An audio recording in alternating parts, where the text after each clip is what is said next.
L'écologie que propose Yannick Jadot, ce n'est pas une écologie radicale. Alors après, on peut adhérer à cette forme d'écologie, ça, chacun est libre d'avoir ses idées et ses engagements. Néanmoins, on ne peut absolument pas qualifier ça de radical, déjà. Et la question, c'est est-ce qu'on peut qualifier cette écologie-là, qu'on dira du coup pragmatique, d'écologie tout court ? Puisque là, beaucoup de gens, beaucoup de penseurs un peu critiques, plus ou moins radicaux, diront que ce n'est absolument pas écologiste, que ce n'est pas un parti écologique, ou un programme écologique, quand on part du postulat qu'il n'y a pas d'incompatibilité entre l'économie de marché et l'écologie.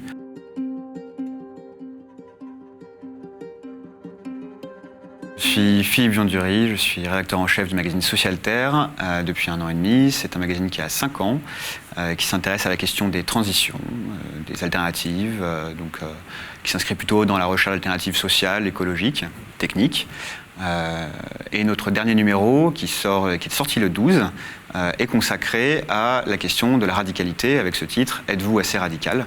et qui est un peu la continuité d'un long cycle de dossiers sur l'écologie, sur la politique, sur la radicalité, dont le dernier qui était « Fin du monde, fin du mois, même combat, point d'interrogation ». Tenons aujourd'hui devant la mairie de Morlaix pour entrer en rébellion face à un système qui ne reconnaît pas l'ampleur de la catastrophe. Le ruban qui nous relie aujourd'hui les uns aux autres représente ces différents niveaux qui ne cessent d'augmenter et qui nous étranglent. Nous souhaitons que tout le monde puisse voir par ce ruban l'urgence de la situation. Qu'est-ce que c'est la radicalité ? Là, il y a un débat assez long à avoir et qui fera débat, donc il y a plusieurs acceptions du mot. Nous, celle qu'on a retenue, c'est l'idée que la radicalité renvoie à une posture idéologique et à un agir, donc c'est-à-dire une posture idéologique critique qui consiste à remonter à la racine des problèmes. Par exemple, je sais pas, plutôt dans une perspective écologique, plutôt que de dire on va rendre une usine propre, pourquoi est-ce qu'on a besoin d'une usine ? Ça, c'est une posture radicale. Et le deuxième versant, c'est l'agir, qui est intimement lié, je pense, et qui s'exprime par un enracinement de la lutte, donc si on veut faire le jeu de mots avec la racine, qui est un enracinement de la lutte, de ses moyens, une fortification, éventuellement qui passe par la violence, de l'action directe, et qui vise généralement à court-circuiter les moyens d'expression politique ou démocratique consensuelle, classique. Alors ensuite, avant de penser à est-ce que vous êtes assez radical, c'est la question pourquoi aujourd'hui ce débat se pose. Et il me semble qu'il se pose avec force. Dans les recherches qu'on a fait pour le dossier, on s'est quand même vite rendu compte que c'est souvent lié à des moments de crise. Quand on regarde la perspective historique, les mouvements radicaux, l'accusation de radicalité, parce que c'est parfois une accusation, l'accusation de radicalité ou la revendication d'être radical, généralement émerge avec force au moment de crise. Donc déjà, je pense que c'est le premier facteur qui explique aujourd'hui la réémergence du mot radical dans le débat public. C'est que nous traversons une crise, disons une crise multifactorielle, économique, politique, démocratique, structurelle. On pourrait aller assez loin là-dedans. Et le deuxième versant, c'est que les moyens d'expression, qu'on en revient aussi à l'agir, les moyens d'expression classiques aujourd'hui ne sont plus très populaires, on va dire. On a vu avec les Gilets jaunes, avec la demande de RIC, mais ça fait depuis bien longtemps que des critiques du système représentatif démocratique s'expriment. Donc aujourd'hui, ce système de la représentation et de la représentativité est quelque peu en faillite. Donc ce qui justifie aussi des actions directes qui court-circuitent les corps intermédiaires, court-circuitent les représentants classiques, etc. Et peut-être aussi ici les moyens d'action dans le terme d'intensité de la radicalité et de la violence. Je pense que c'est aussi particulièrement, on le voit particulièrement avec la lutte écologique. Là, c'est plutôt au regard peut-être de l'urgence ou de l'asymétrie qu'il y a entre les réponses politiques aujourd'hui proposées dans le champ de l'opinion, dans le champ politique, et la demande de certains citoyens ou l'urgence qu'ils ressentent. Donc quand on nous dit qu'il y a un effondrement à venir d'ici 20 ans, qu'on nous dit que la biodiversité est en train de s'effondrer complètement, que le changement climatique pourrait s'emballer et qu'on doit faire quelque chose d'ici 10 ans, et qu'en face on nous présente des solutions qui sont de l'ordre de faire une petite taxe ou promouvoir la voiture électrique qui est par ailleurs très polluante, effectivement, l'asymétrie peut créer un désir de radicalité, c'est-à-dire que apparemment, même la prise de conscience n'entraîne pas des réponses suffisantes, donc il faut les provoquer. Et on les provoque comment ? On les provoque en peinturlurant des banques, en faisant des actions directes, des actions symboliques, coups de poing, en court-circuitant les moyens traditionnels, et parfois avec de la violence. Nous, les écologistes, on nous accuse d'être des prophètes de malheur et d'annoncer l'apocalypse. Mais l'apocalypse, nous ne l'annonçons pas. Elle est là, parmi nous. Elle se trouve dans les nuages de pollution qui nous dominent, dans les eaux d'égout que sont devenues nos rivières, nos estuaires et nos littoraux marins. Ce qu'on oublie souvent, c'est que le début du mouvement écologiste et de la pensée de l'écologie politique en général remonte aux années 60 et particulièrement 70 et était à la base extrêmement radical, anticapitaliste, antiproductiviste, qui restait assez marginal. Puis ensuite, c'est diffusé dans la société avant de donner des formes beaucoup plus assagies ou disons compatibles avec des formes de capitalisme ou de libéralisme ou d'autres histoires politiques. Donc la radicalité qu'on peut observer aujourd'hui est un retour. Dans les années 60, il y a le tout début de l'écologie politique, qui s'exprime vite dans un cercle politique, par exemple en France avec René Dumont, qui est une pensée qui part des dégâts environnementaux, de l'extension des villes, de l'étalement urbain, de la pollution, qui trouve ses racines dans une critique de l'industrialisme du 19e siècle, au début plutôt décliniste, plutôt réactionnaire, mais qui devient aussi progressiste, socialiste, utopiste par la suite, avec des gens comme William Morris. Donc ça s'inscrit dans une longue tradition d'un désir de beau, de vivre dans un monde de beauté, de refus de la pollution, de refus de la marchandisation, le fétichisme de la marchandise, etc. Donc ça a des racines très profondes. Ça s'exprime vraiment comme écologie dans les années 60, au moment où tout un nombre de facteurs prennent en intensité. La démographie, il y a le livre La bombe P, bombe population, 68 je crois. Il y a Silent Spring, Printemps silencieux, qui est un livre sur les pesticides, l'environnement, la dégradation de l'environnement par l'agriculture et d'autres thèmes qui sont abordés. Il y a tout un corpus de facteurs qui se créent dans les années 60, qui produit l'écologie politique, qui se revendique comme telle, et qui se base sur, généralement, un anticapitalisme assez fort, un anti-industrialisme, on dirait antiproductivisme aujourd'hui, et qui s'arrime quand même très fortement avec la gauche radicale, anticapitaliste, anarchiste, notamment le désir de revenir à des échelons beaucoup plus locaux, pour pouvoir avoir une mainmise démocratique sur ces sujets-là, sur les sujets environnementaux. Donc voilà, donc il y a cette image de cette découverte de l'écologie comme thème par des militants souvent d'extrême gauche qui en produisent quelque chose de très radical, qui ensuite se dilue avec les courants environnementalistes qui consistent globalement à dire oui, il faut moins de pollution, il faut plus respecter la nature, voilà, mais qui dilue le message initial très radical anticapitaliste. Qui reste présent mais qui est vraiment passé sous silence et qui ressurgit aujourd'hui avec des mots assez forts comme des mots un peu obus, comme la décroissance, comme l'effondrement, la perspective de l'effondrement. Donc il y a le mot en ce moment qui est collapsologie, l'étude de l'effondrement à venir. Voilà, donc ça c'est vraiment une résurgence. Les agriculteurs ont saccagé le chantier d'un McDo en construction à Millau la semaine dernière. Ils protestaient contre les sanctions douanières américaines sur les produits français comme le Roquefort, suite à l'interdiction européenne d'importation de bœuf aux hormones. Il me semble que l'expression radicale dans les actes était plus de l'ordre de l'utopie, de la marginalité. On imagine des sociétés différentes, écologiques, des écotopies. On faisait des expériences dans la tradition un peu libertaire, communaliste dans la Silicon Valley, enfin ce qui donnera la Silicon Valley plus tard, c'est la Californie. C'est plutôt sur le mode de l'expérimentation à ce moment-là. Ensuite, ça se dilue, ça revient dans les années 90 avec notamment les faucheurs d'OGM, etc. Donc il y a quand même des actions directes dans les années 90 qu'on a oubliées, qui se poursuivent dans l'altermondialisme aussi, quand même beaucoup d'actions directes, symboliques. C'est vrai que ça repart un peu depuis 10 ans. Depuis 10 ans, on ne voyait plus tellement d'actions directes assez fortes. C'était plus très médiatisé en tout cas.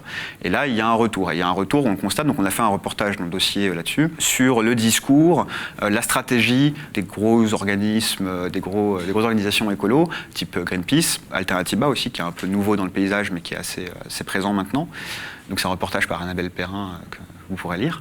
Et effectivement, il se pose la question qu'il y a une nouvelle génération d'activistes qui arrive aujourd'hui, avec des désirs de radicalité plus forts, qui ne sont pourtant pas des gens qui viennent de la gauche éternelle, anarchiste, etc., des gens de la société civile, on dirait maintenant, même si ça ne veut pas dire grand-chose, qui viennent avec une attente d'action, et non pas juste de mots, d'engagement, etc., mais vraiment d'action, et qui ont amené cet arrivage frais de nouveaux militants, a fait pression aussi sur les organisations pour reconsidérer leur stratégie. Et il y a eu des colloques, ils ont discuté en interne, on est arrivé au bon moment. Et effectivement, ils discutent des moyens d'action et de jusqu'où il faut mettre le curseur de la radicalité, de l'action. Est-ce qu'il faut appeler à la manifestation, à la pétition, ou est-ce qu'il faut organiser des grosses actions symboliques? Est-ce que la masse de gens réunis par une marche, par exemple, est déterminante, ou est-ce qu'au contraire, il faut multiplier les petites actions qui vont faire boule de neige? Et ça a été aussi catalysé par l'arrivée d'un nouveau venu qui est Extinction Rebellion, qui est un mouvement qui s'est organisé au Royaume-Uni.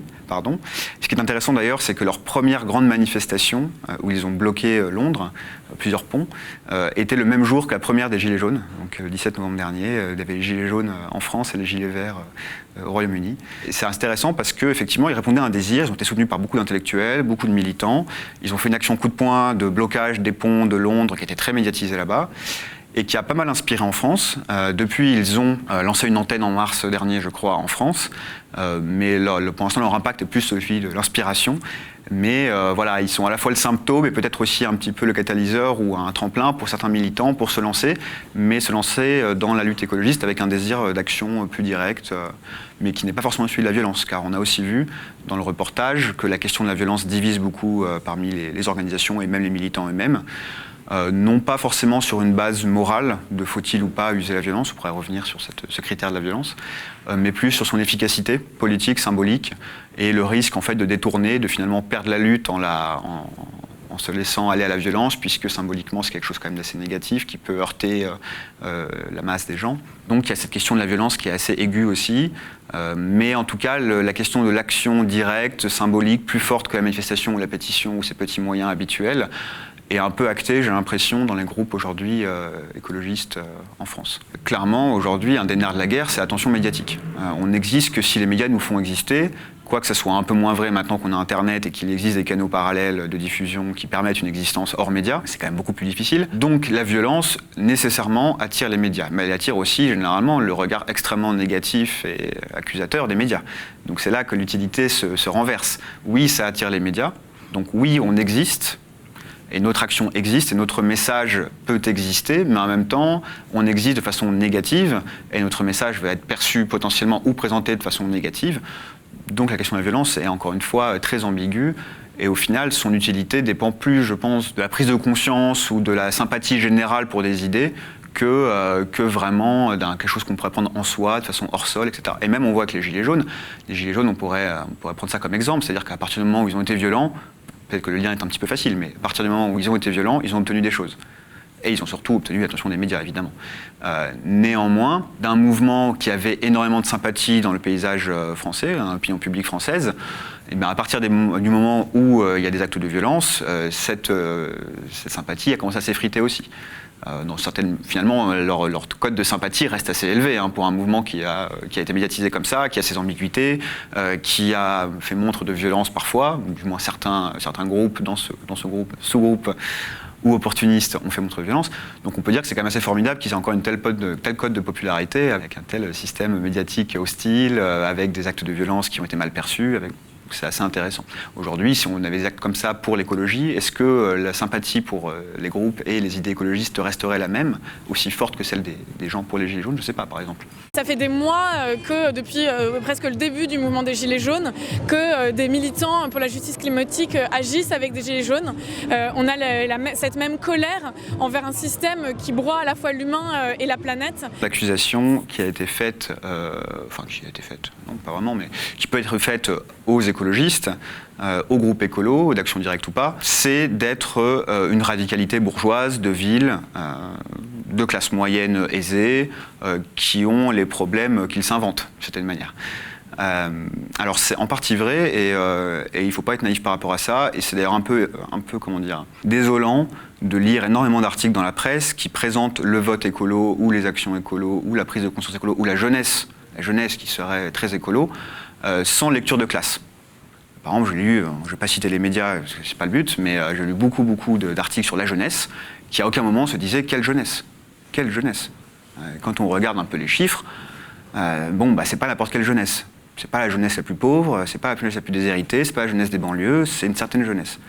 Après, on pourrait aller dans la finesse de l'analyse sociologique. Donc oui, c'est effectivement aujourd'hui les idées écologistes et les radicalités écologistes sont plutôt portées par une certaine classe sociale, plutôt classe moyenne élevée.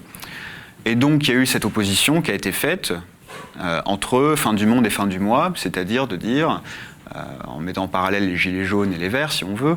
Certains se préoccupent de vouloir un peu moins manger de saloperies dans leur viande et dans leurs légumes, ou de respirer un air moins pollué, tandis que d'autres, c'est juste de survivre. Et on a présenté ça comme une forme d'opposition. Effectivement, il y a un antagonisme, disons qu'il y a une distinction sociologique. C'est clair que ce ne sont pas les mêmes personnes qui se préoccupent de la fin du mois et de la fin du monde. Néanmoins, ça ne veut pas dire pour autant qu'elles doivent s'exclure. Mais je vais encore mettre un bémol, il y a aussi une naïveté à dire, on entend dans le débat aujourd'hui, surtout à gauche, de dire oui, fin du monde, fin du mois, même combat. Alors nous, on a fait justement notre dernier numéro, celui d'avant, sur fin du monde, fin du mois, même combat, pour l'interrogation.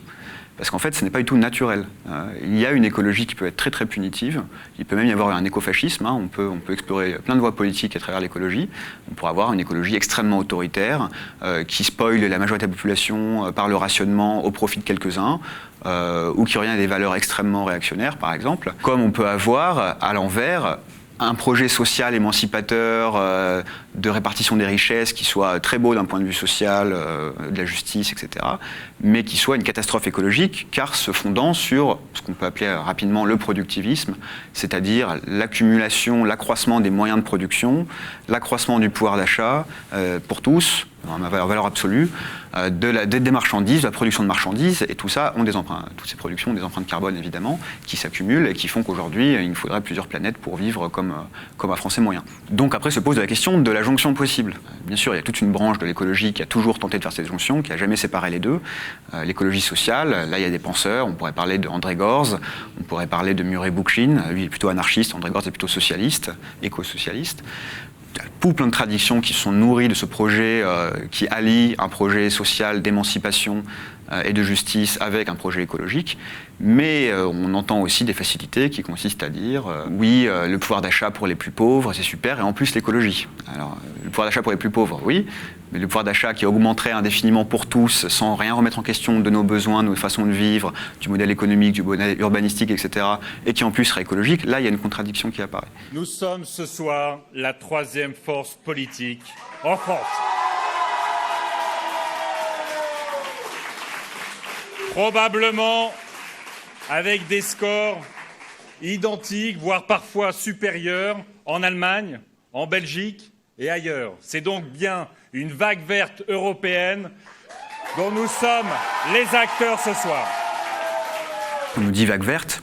Malheureusement, ce n'est pas une vague verte. On oublie trop vite qu'il y a 10 ans, il y avait plus de 16% pour les écolos, qu'il y a 5 ans, il y avait 11 et quelques, je crois, et que là, on est à 13. Donc en fait, on est dans des... Alors en valeur absolue, je crois que c'est le maximum parce qu'il y a le plus de participation.